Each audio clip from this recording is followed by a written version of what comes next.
Hi everyone, Joe Levine here, professional photographer and educator. The subject I'm working on today is pretty unique, but it's also different in how we have to go about lighting it. Now the subject, if I put my hand over it, is actually a really cool bottle opener. And it's identical on both sides, but it's shiny metal. And because of that, I can't just shine a light on the subject because I ended up with specular highlights, but rather I have to light something that's the subject is actually seeing. It's pretty much a mirror at this point. So I'm going to add in a white card. We're just going to slide the white card in here, and I'll turn on an LED that has a blue gel because it's a nice blue, cool looking cast. Now the light itself is just hitting right on the card. What's interesting, as I tilt the card or rotate the card a little bit, it really changes the highlight on the subject, and I can define the shape of it to whatever I want it to be.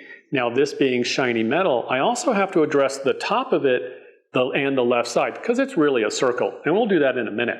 Now my background is a black background, but I want to add a little separation from the background and the subject. So I turned on another LED, this time with a magenta gel, and I can just have it glow from the bottom. Now to connect the background and the foreground, I added in a mirror that's kicking some of that magenta light coming forward just to add a little bit of a highlight. So now let's add another white card to the left-hand side, and that just defines the circle, kind of a nice edge on that, just a nice sliver of a highlight. And we'll add another card from the top to do the exact same thing.